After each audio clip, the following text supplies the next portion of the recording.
Hi everyone, this is a video that I'm doing to share a book that I've just written called The Spiritual Seeker's Guide to Happiness, and it's a collection of channelings from the Council of Nine. So I think it was August or September of 2012, I was in meditation and I felt the presence of some beings wanting to connect with me, and it was the Council of Nine asking me to sit every day and collect messages that they were sending through. And so it was 100 messages, but a few have been edited out of the book. And the interesting thing is, at that time I had no idea where 100 would take me, but one day I was in meditation and thought, I wonder how many I should have. And the number 100 popped into my head. And then I thought, wouldn't it be interesting if 100 took me to December 21st? So the next day when I was at the computer to sit and collect a message from them, I counted how many I had so far and how many more I would need to get to 100 if I did one a day. And sure enough, 100 took me to December 21st, which for me was just an affirmation, a confirmation of what I was doing with their work. So I'm sharing some of these messages. I'm going to share the first 10. Every day I'm going to put up a video and then share some later in the book, just to give you a sense of what's coming through. So I don't usually read when I'm offering these channeled messages, but this is to give you a sense of what this work is like, and I'll tell you where you can find it. So it's really guiding us to do our healing work and be very aware of how we're creating our reality in this time, because we are doing so as creators, and it's important that we understand that so that we can create the life that we would like to have and change our lives if it's not serving us very well. So this is the first session from the Council of Nine. And so it is that we come before the earthly plane this day to offer guidance and love.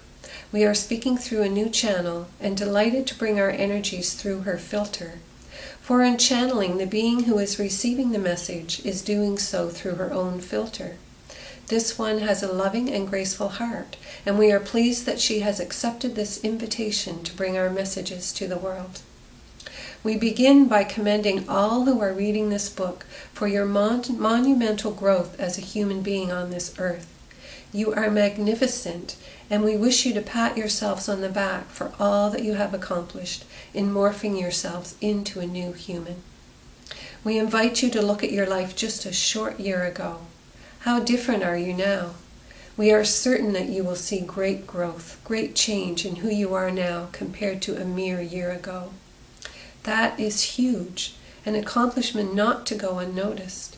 And yet we see that many of you are still punishing yourselves with what you think you should have done or who you think you should be, and we say that you are perfect in every way. Please take heed of our words. There are no mistakes in your life, no wrong turns or mistaken paths. It is all unfolding as it was meant to be. At the same time, we tell you that you can change on a dime and become someone new. You can drop all the old patterns of the past and create a more rewarding life in this moment. Most of you up until now would not allow yourselves to do that. You would not step into the fullness of who you are becoming. You had trouble accepting that life could change just like that. It can, and you can make it so. And so see yourself desiring something different in your life, and all you have to do is believe it is possible, and you can make it happen.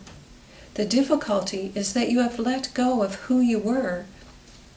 The difficulty is that you have to let go of who you were in order to become the fullness of who you are. This can be challenging. You have been one person for so long, it's hard to imagine being someone else, even though you want change in your life. In order to bring that change, you have to change. We hope this makes sense. We hope this gives you a better understanding of what is required in order for you to redirect your lives and create the heaven on earth that you have been waiting for. You are the ones who will create it. No one else can do it for you. You are a humanity and you are a creator. You have all the abilities to create, but you have had those attributes robbed from you. Now it is being given back. Now we ask you to play with this idea of recreating your life and stepping out of your smallness and claiming your brilliance. Believe in yourselves. Know that if you can dream it, you can be it. It is true. This is not some fluffy, whimsical saying. It is the truth. We leave you now with the deepest blessings of love that you can hold in these times. We wish you to know that as you are dearly loved, the universe awaits your enlightenment, and so it is.